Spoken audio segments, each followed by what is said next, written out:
Good morning to everybody. Buenos días a todos, soy Pietro Iafaldano, soy neurólogo de la Universidad de Bari, Italia. Me gustaría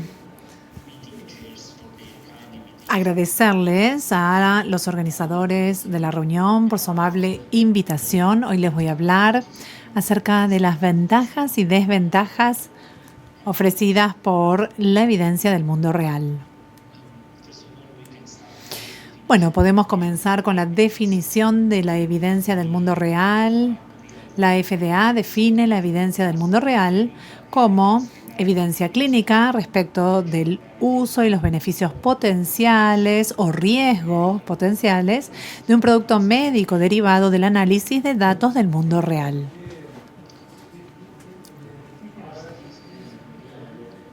Los ensayos randomizados versus la evidencia del mundo real. Bueno, ambos proveen información complementaria, pero con una validad distinta. Vamos a ver a la izquierda en esta diapositiva el diseño experimental de un ensayo clínico aleatorizado que responde las preguntas respecto de si los tratamientos o un procedimiento en particular puede funcionar para una población específica en una población específica seleccionada. Es decir, estos ensayos evalúan la eficacia. Por otro lado, tenemos los diseños observacionales y los estudios observacionales que también tienen un diseño casi experimental y que podríamos decir son más aptos para responder la siguiente pregunta. ¿El tratamiento o el procedimiento es capaz de funcionar en una población no seleccionada? Es decir, evalúa la efectividad versus los ensayos clínicos aleatorizados que tienen en realidad una población generalizada.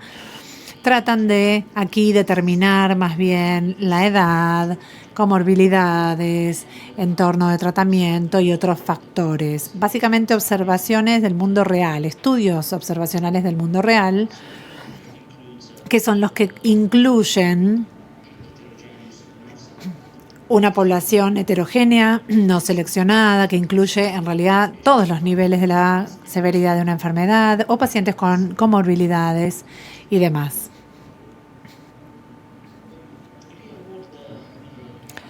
Los datos del mundo real se utilizan cada vez más para abordar una pregunta clínica asociada con la esclerosis múltiple, como por ejemplo el comportamiento de la enfermedad, por ejemplo al tratar de evaluar los predictores de la discapacidad de largo plazo o criterios diagnósticos a través de la evaluación de el desempeño de estos criterios diagnósticos en una población diversa, o también los resultados de la enfermedad, por ejemplo, a través de la definición de propiedades de medición, la validad y la utilidad de las medidas de resultados.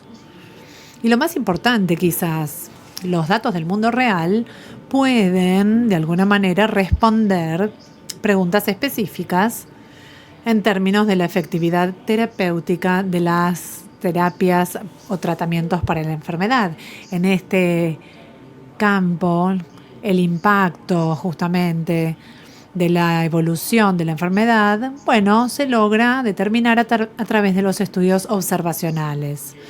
Y más aún, en los últimos años hubo una serie de estudios observacionales que proporcionaron información justamente acerca de la efectividad comparativa del tratamiento en distintos escenarios, como por ejemplo distintos cursos de la enfermedad, como remitente recurrente o fase progresiva, o también podríamos decir una comparación de distintas estrategias de tratamiento al comienzo de la historia del tratamiento.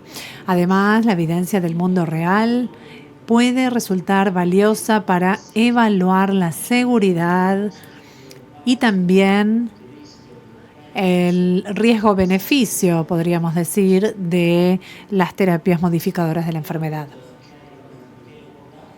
Los datos del mundo real pueden complementar y además ampliar la evidencia de los ensayos randomizados, porque estos datos del mundo real reflejan la práctica del mundo real. Los datos del mundo real permiten un mayor seguimiento de los pacientes, un seguimiento más duradero.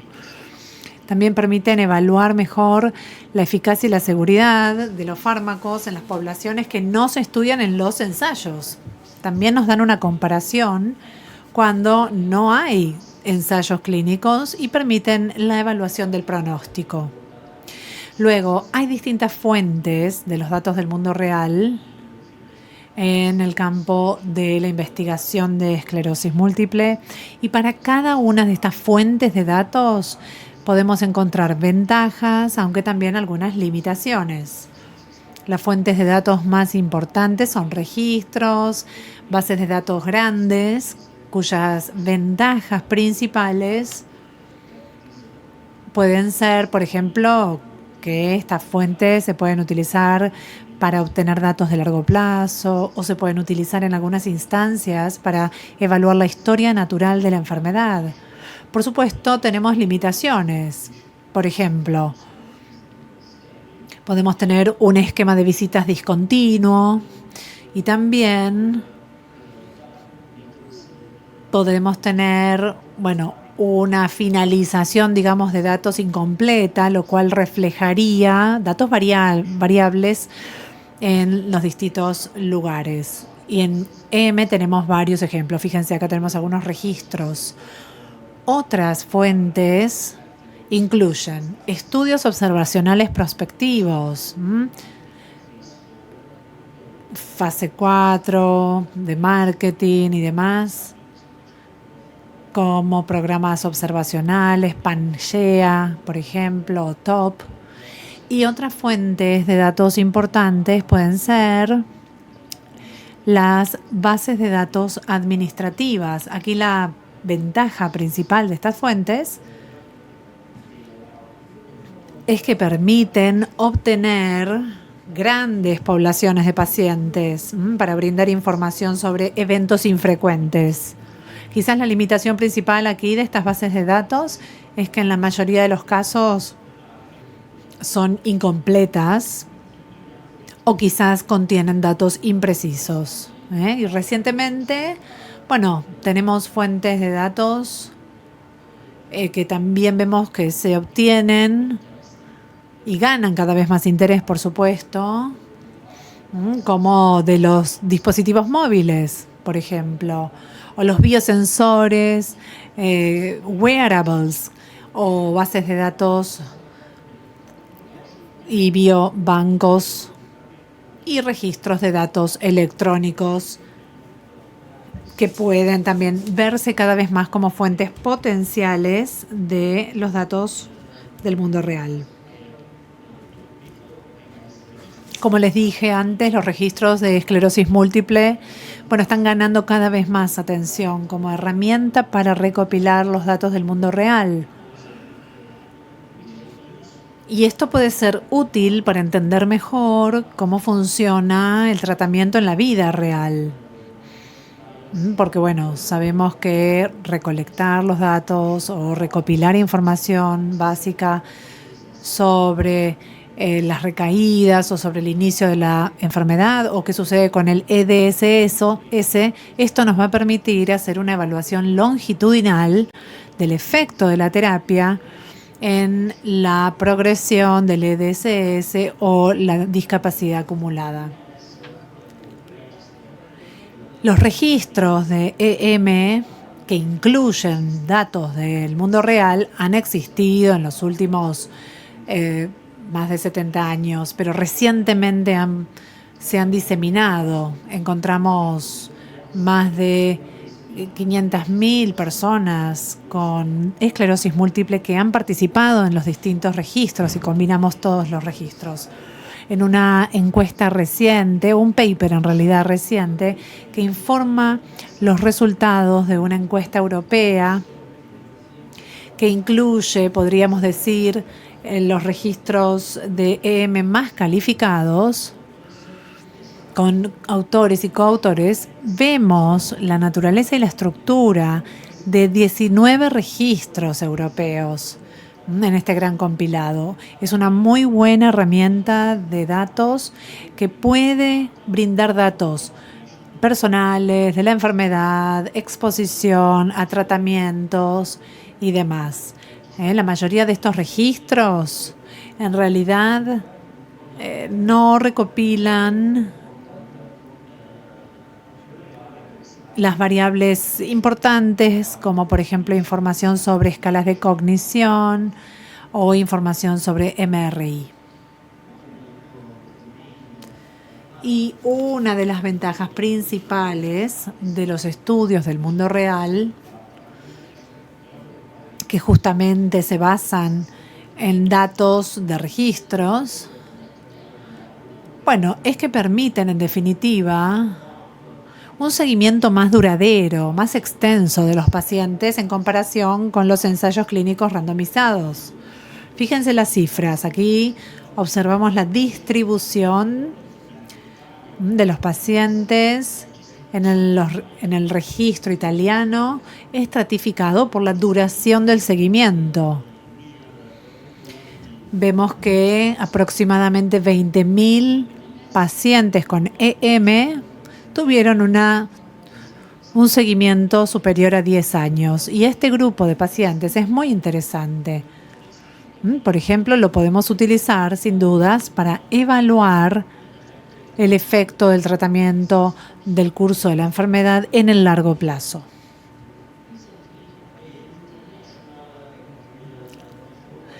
Recientemente se elaboró una plataforma internacional para realizar estudios en una mayor cantidad de pacientes, en base a los distintos registros nacionales, y este esfuerzo incluye también una base de datos internacional de EM que se llama Big Data Network de esclerosis múltiple.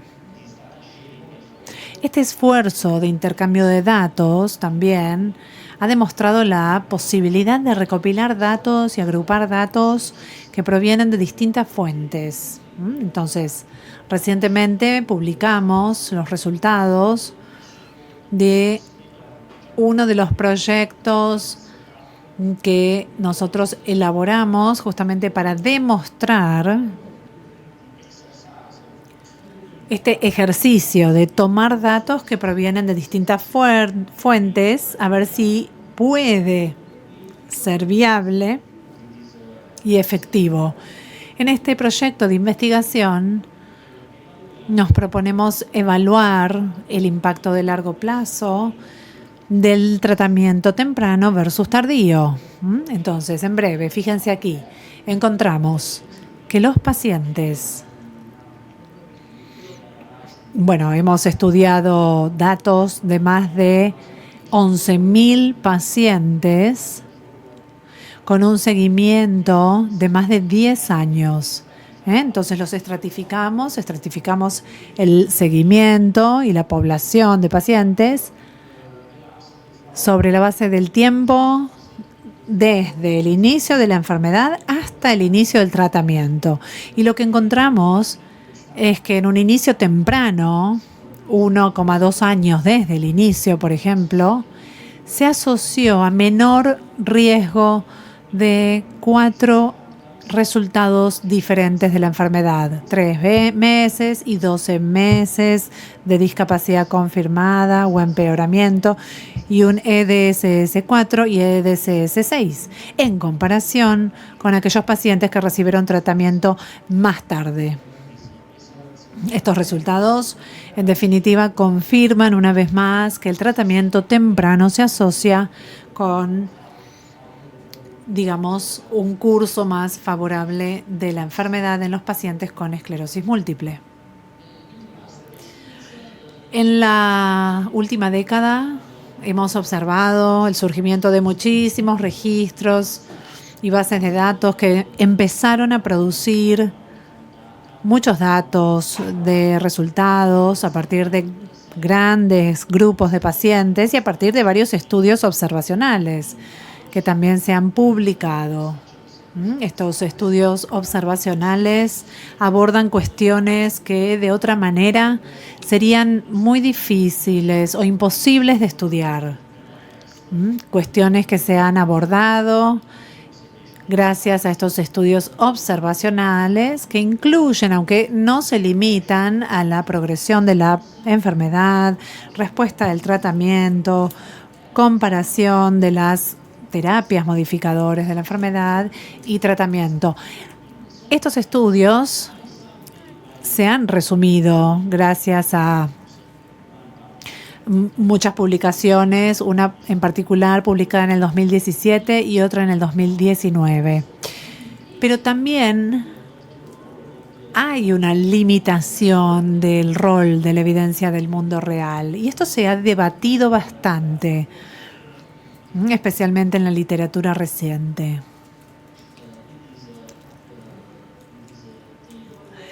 En esta tabla, como pueden observar, estoy resumiendo los resultados principales de los estudios observacionales más recientes que de alguna forma abordan la siguiente pregunta: ¿cuál es la mejor estrategia de tratamiento entre escalar una terapia o un tratamiento temprano de eficacia para tratar la discapacidad en la población? Los resultados de todos estos estudios observacionales están muy alineados. Y acá el mensaje principal de los estudios indica que el inicio temprano de una terapia altamente efectiva brinda más beneficios que un abordaje de escalación.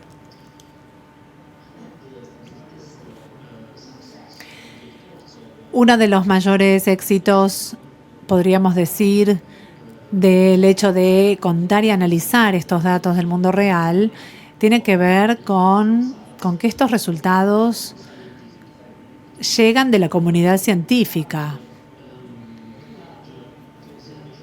Y hay dos estudios observacionales grandes que analizan la estrategia terapéutica implementada, ya sea en el registro italiano y otra en el registro sueco, después de la discontinuación de natalizumab. El resultado de estos dos estudios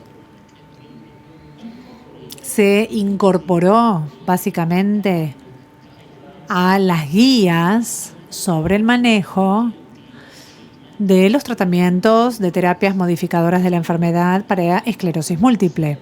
Y como pueden observar, indican las conductas más correctas que tenemos que seguir para poder reducir el riesgo de reactivación de la enfermedad. Pero también hay algunas limitaciones en la evidencia del mundo real. Estamos hablando de limitaciones que son inherentes a la forma en que se recopilan los datos, pero también son inherentes a la forma en que se analizan los datos. Hay algunos sesgos que pueden limitar la validez de los resultados. Y estos sesgos en algunas instancias pueden provocar resultados falsos. Podríamos mencionar varias estrategias potenciales que podemos utilizar para mitigar estos sesgos. Las estrategias más conocidas para minimizar justamente la selección y el sesgo de indicación es el uso de las técnicas de propensidad. Obviamente es un abordaje estadístico que tampoco, digamos, tiene en cuenta los confundidores principales.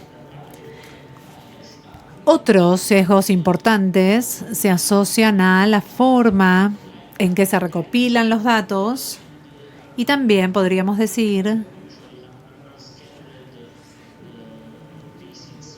a las visitas no programadas, por ejemplo, durante el seguimiento, porque este tipo de recolección de datos puede generar un sesgo de distintas índoles de detección, de otras cuestiones. Pero hay técnicas estratégicas que podrían ayudar para mejorar la comparación de los distintos cursos de tratamiento y que también podrían tenerse en cuenta para poder manejar estas variables de tiempo que entran en el juego y generan el sesgo. Otros desafíos asociados a los datos del mundo real tienen que ver con aquellos asociados a la calidad de los datos. La calidad de los datos es, digamos, una variable multidimensional que está compuesta por distintos aspectos. Por ejemplo, esos datos están completos. ¿Qué proporción de variables tienen datos y qué proporción no los tienen? También a veces la fuente de los datos carece de información sobre variables importantes. Por ejemplo, son datos de resonancia, datos de laboratorio, datos de cognición. Y después hay datos que no recopilan los registros debido a su carácter de novedad. Por ejemplo, biomarcadores noveles. Son cuestiones importantes. Luego, la armonización de los datos. La falta, en este caso, de definiciones estándar. Por ejemplo, cómo reportamos la exposición del tratamiento para los tratamientos entre centros que participan de la misma recolección de datos. Todas estas cuestiones, en realidad, deben tenerse en cuenta para aumentar la calidad de los datos. Y recientemente, en una reunión de expertos, se ha desarrollado un consenso y han sugerido algunas recomendaciones respecto de cómo mejorar la calidad de la evidencia del mundo real para poder mejorar el entendimiento, ¿no es cierto?, de la enfermedad. Bueno, acá tenemos distintos investigadores, elaboradores de registros, que deben desarrollar metodologías que armonicen la recopilación de datos, pero también guías para analizar y reportar los datos de los estudios observacionales, que sean específicos de esclerosis múltiple. Muy bien, en conclusión, la evidencia del mundo real ofrece información para poder respaldar el tratamiento y las decisiones del tratamiento, tanto para los médicos como para los pacientes. Pero sabemos que con estos resultados, los investigadores tienen que tener en cuenta que la evidencia del mundo real tiene que contar con un diseño de estudio cuidadosamente desarrollado y herramientas analíticas. Muchas gracias a todos por su atención.